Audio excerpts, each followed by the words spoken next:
Supercar. With beauty and grace, as swift as can be, watch it flying through the air. It travels in space or under the sea, and it can journey anywhere. Supercar, Supercar. It travels on land or roams the skies, through the heavens' stormy rage. It's Mercury manned and everyone cries, it's the marvel of the age. Supercar, Supercar, Supercar!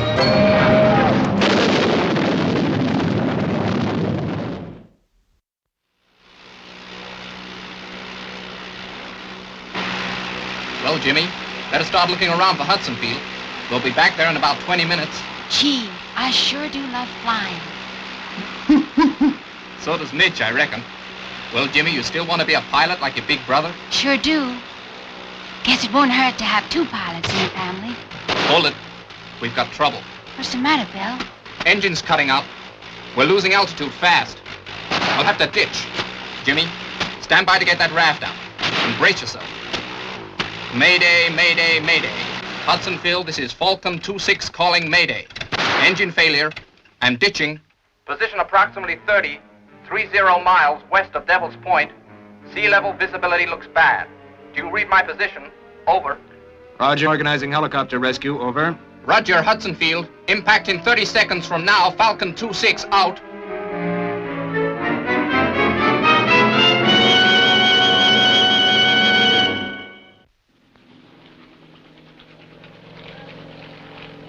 Hudson Field Rescue, this is Navy 49. How do you read? Over. Navy 49, loud and clear. Report on visibility. Rescue Hudson Field, visibility fair. Heavy ground haze in places, over. Weather report says visibility in crash zone is liable to get worse. You may have difficulty in spotting survivors, over. It's getting misty. Sure seems we've been here a long time, Mitch. They'll pick us up soon, though. Wish I could do something for Bill. I guess the only place for him is in the hospital. Rescue Hudson Field, this is Navy 49. I'm now in reported crash zone, visibility 400 yards. I'm dropping down for better look, over. Engines, Mitch. I can hear engines. We're gonna be rescued. Hudson Field, this is Navy 49. Unsighted raft and 2 survivors. Roger, monitoring this frequency. Transmit for fix and good luck, over. Navy 49. I've lost them again. Visibility getting worse by the minute. I'll make another pass. Roger, 49. Hudson Field from Navy. Visibility closing in fast. I'm dropping marker. We'll report back on next pass. Over and out. Right burners off. Interlock off. Generator off. Controls locked. Cut main power. Well. There she is, Mike. Supercar. 5 years' work. And now I think she's nearly ready. I can't wait to fly her, Professor. Well, the next time you'll be in the cockpit, and in another 7 days, we'll give her a full-scale test run. Well, great, Professor. It's been a long time, but worth every minute. Do you hear that, Dr. Beaker? Hey, where's Beaker? Dr. Beaker. Here. Beaker, what on earth were you doing? What was I doing? Oh, yes. I was interested in the effect of the engine exhaust on the material of the launching bay. Do you know it's not standing up to it very well, Professor? Anything that's dangerous you seem to be interested in. Now, what's it doing anyway? Melting? Melting? Of course not. Ceramics don't melt. I should have thought you would have known that. It's crazing. We interrupt this program to bring you a special news bulletin. Search and rescue officials have announced that hope for rescue is now fading for Bill and Jimmy Gibson, adrift in a raft 25 miles off Devil's Point, California, after their plane ditched early this morning. Rescue pilots have advised that visibility is now 0 and all planes are returning to base. An early report from a rescue helicopter suggested that the pilot, Bill Gibson, may be injured. Stay tuned to this station for further announcements. How long did you say, Professor? 7 more days? Now, Mike. Now listen, Professor, what better way to test out the supercar than by rescuing those kids from the sea? Mike, We've taken 5 long years to build this car, and after many failures, we've now reached the point where we think we have the answers. But we only think, Mike. We don't know. It would be a good time to try out my clear view apparatus, would it not? Now, don't you start, Beaker. Mike's bad enough. You know, Mike, you always have a way of talking that makes me want to agree with you. But not this time. How long have we been here, Jimmy? I don't know, Bill. Seems like an awful long time. Hasn't there been any sign of a rescue plane? Yeah. But it was too misty and they couldn't find us. That means we'll have drifted from the position I gave the field, too. I think we should try and pick them up without delay in a supercar. Yeah, but you know what the professor said, Doc? Not to move until she's thoroughly tested. It's just that time is the one thing we're short of. But I guess he's right. I believe so. I do believe so. For one thing, I should not feel entirely happy about the rocket outlets. Rocket outlets? Why? Well, they are, you see, made of ceramic. And I am suddenly mindful of what happened to the ceramic of the launching bay. You remember? But, Doc, that's not the same ceramic the rocket nozzles are made of, is it? Admittedly, no. But all the same, for my own peace of mind, if nothing else, I am going to run a heat test on the rocket outlet material. It is just possible that the exhaust gas temperature may be higher than our tests at first indicated. You mind if I stick around? Certainly not. Most certainly not.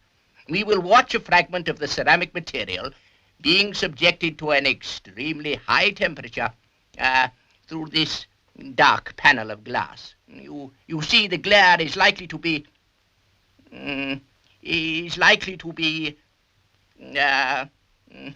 severe. Well, now, first I will build up a considerable electrostatic high voltage charge in the storage condensers.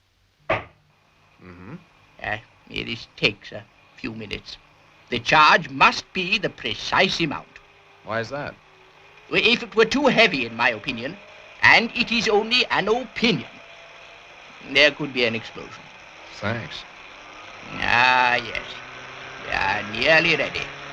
And now, I release the charge, and the thermite bomb fires. Most interesting. I really must overcome this problem. What's the trouble, Doc? I find it most irritating. It takes far too long to bring this liquid to a suitable temperature for infusion. Is this part of the test for the ceramic, Doctor? Test for the ceramic? No, of course not. I'm just making a cup of tea. A cup of tea? But what about the test you just carried out? Was it okay? The test? Oh, the test. Satisfactory. Most satisfactory. Well, come on, Doc. Let's get working on the car. I will be with you in a moment, pilot.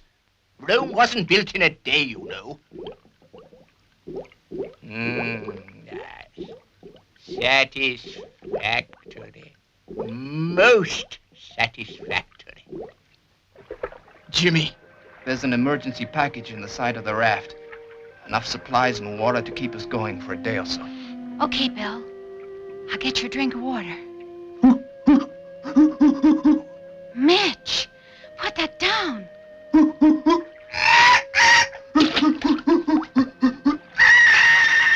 Oh, gee, Mitch. Now look what you've done. Now we've got no food or water. Stand by to test wing retraction.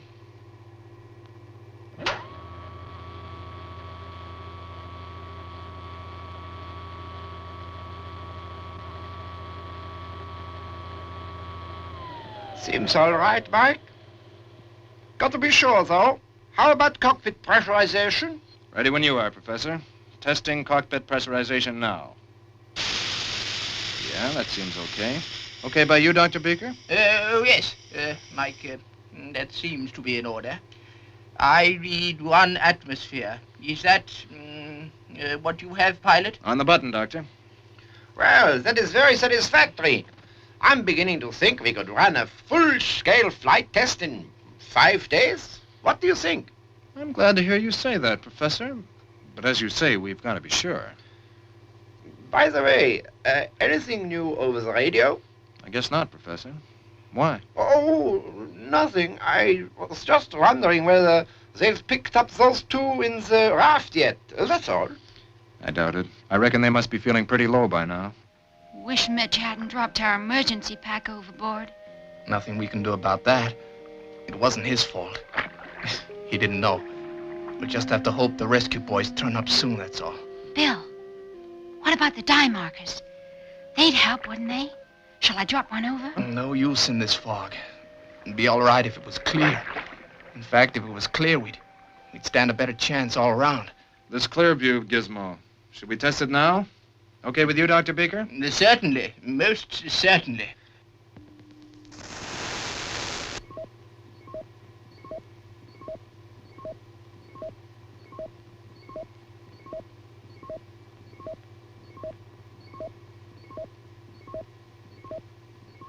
Here goes, then.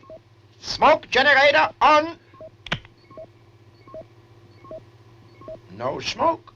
That's funny. Dr. Beaker, we don't seem to have any smoke. No smoke? Well, now who's a fool? What's wrong? A small miscalculation. Professor, I have omitted to remove the safety cap. 1 second. Hold on a minute, Mike. Beaker has just gone to look at the smoke rig. Yes. As I thought. The valve is closed. Just one tug to the right and... Well, now's the time to see if the clear view works. Switching to clear view now, Professor. Yes, Mike, I can see Beaker clearly. But I don't think Beaker can see much. All right, Doctor. Starboard 3 paces. Half ahead port. There. You should be all right now. I guess this means that Gizmo's passed the practical test, eh? Satisfactory. Most satisfactory. What do you think, pilot? 4-0, Doctor. Good for your brainchild, Beaker. Shall we try the navigational video map too? Sure thing, Professor. Selecting video plan now. Video plan working. We'll switch back to clear view. I reckon you could see a raft in the sea through the thickest fog. I only wish we could use it to rescue those kids. You never give up, do you, Mike? You make it very difficult for me to say no. Oh, that's okay, Prof. I understand how you feel. 5 long years of experiments and hard work on the supercar, and Now I'm trying to rush you into a rescue flight. Oh, I don't blame you for refusing. Who's refusing, Mike? What's 5 years as compared to 2 lives? You still want to go? Well, sure, I still want to go. But we got to work fast if we want to find them alive. Well, if we get down to it, work all night, we may have Supercar ready by dawn.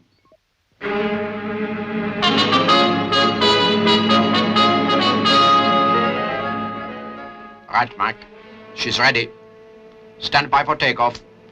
Beaker, will you check the instruments for us?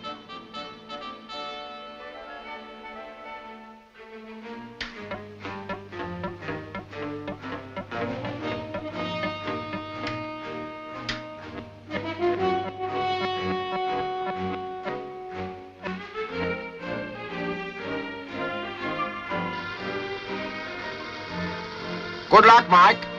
Here we go. First time I ever sat in this thing on full boost. Charging pot engine. 5,000.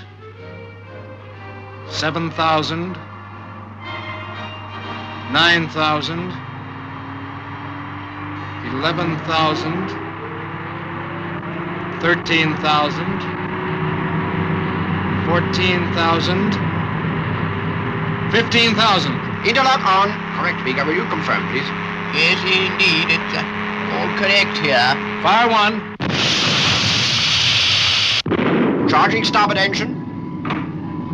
5,000. 7,000. 9,000.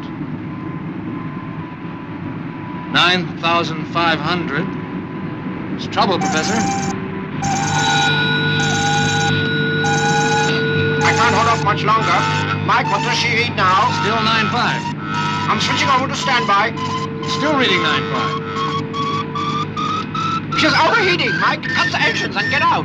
I think I have a suggestion. Well, let's have it then, quick. I think, I only think, mind you, that if you were to try turning the starboard engine air-feed pressure line on and off in quick succession, you might succeed in clearing it. But it's only a theory. Okay, theory it is. Here goes.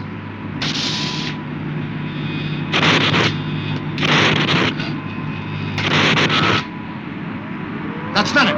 Good for you, Dr. Beaker. 9,005, 10,000, 11,000, 12,000. I've got to let her go now, Mike. Interlock on.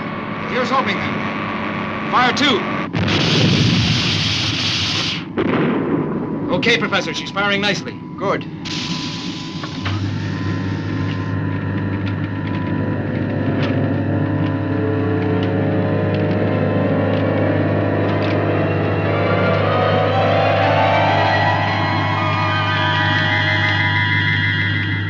Whenever you like, Mike. Main doors open. Half boost. So far, so good. Selecting vertical takeoff now. No chances now, Mike. You know me better than that, Professor. Let her go. Full boost.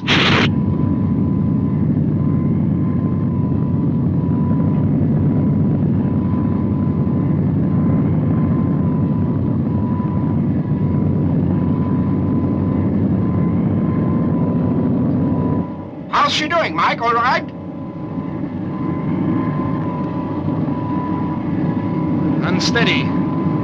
It's scared of side slip. I'll change to horizontal flight plan. Then the wings will give you a bit more lateral stability. This is the real test.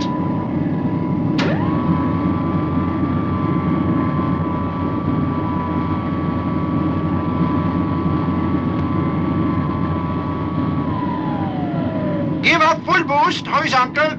Here we go. How are you feeling now, Bill? Not bad, Jimmy. But gotta have some water soon. Gotta have some water. Just hold on, Bill. You'll get some water soon. Help must be coming by now. They'll find us. I know they will. It can't be long now. If anyone can find us on this.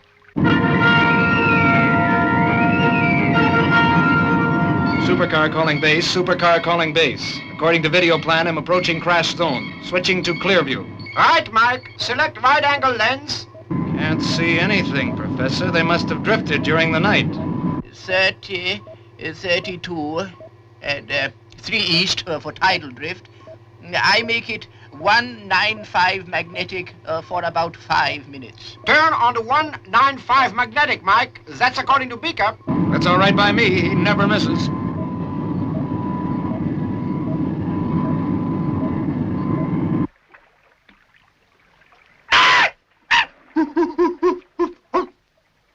What is it, Mitch?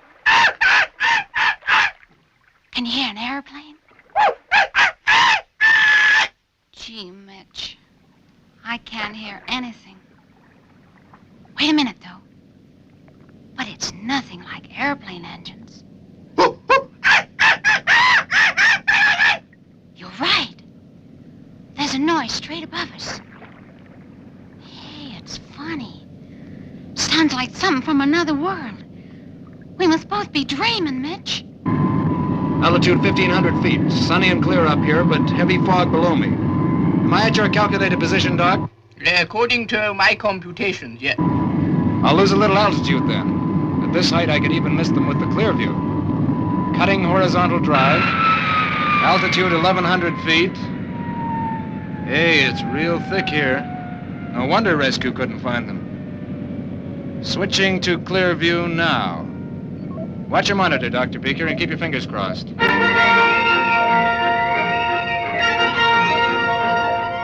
they are, Mike. It's a good picture. Yeah, that's them all right. I'm going down for a closer look.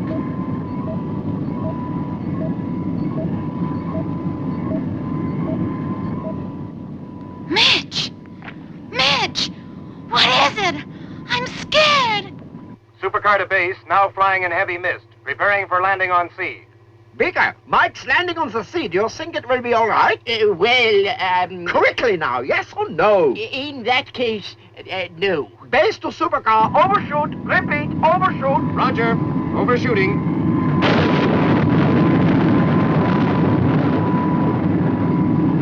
Oh, look here, pilot, you can't make a normal approach. The supercar's hull may not stand it. Make a vertical descent. Yes, sir, Dr. Beaker.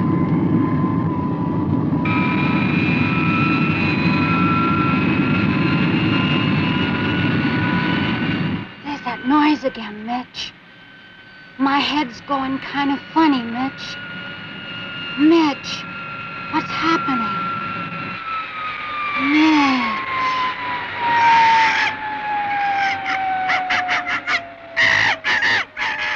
Okay, I'm alongside the raft. Beaker, I will tell you to switch on the horizontal gyros. It will help hold him steady in the water. Is that altogether wise, Professor? What do you mean, Beaker? It may cause supercar to rotate in the water. Poppycock! I beg your pardon. I said poppycock! The engines are still running. Admittedly, yes, but they are only idling, which of course is not quite... Supercar to base, supercar to base. Survivors all aboard, selecting vertical takeoff now. Good show. Good for you, Mike. How are they? I've got the pilot in the back. I think his leg's broken. The boy's okay, but I guess he's out for the count. How are you feeling now? There's no need to worry. You're safe. Everything's going to be all right. Where am I? And where's my brother, Bill? Don't you worry about him. He's all right. He's in the next room, asleep. He's not hurt bad, then. Doc says he's going to be all right. You've done very well, Jimmy. But I don't understand. I was in a raft, and I was dreaming that a funny kind of plane or ship or something I'd never seen before. Well, it came down and it picked us up. Tell me, Jimmy, was it something like this?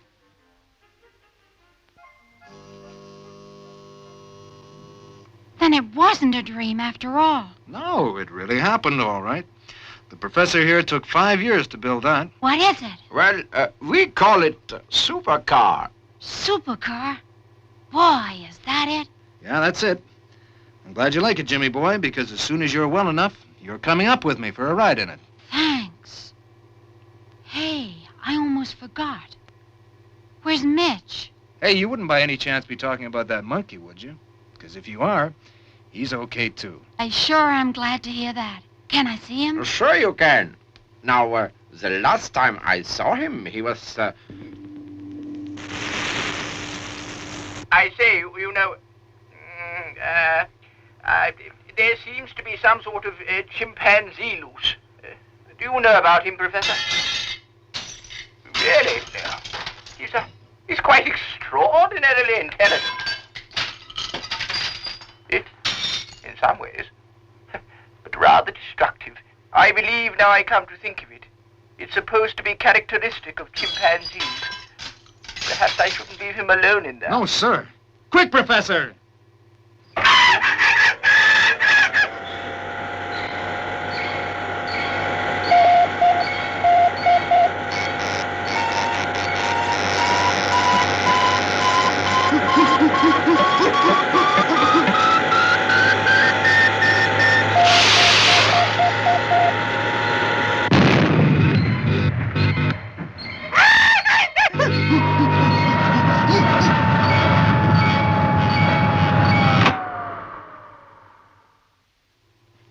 I say, is everything all right?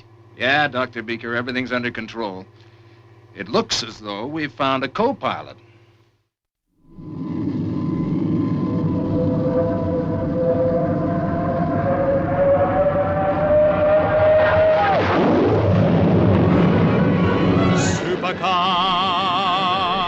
Supercar, with beauty and grace, as swift as can be. Watch it flying through the air. It travels in space or under the sea, and it can journey anywhere. Supercar, it travels on land or roams the skies, through the heavens' stormy rage. It's Mercury manned and everyone cries, it's the marvel of the age. Supercar, supercar, supercar!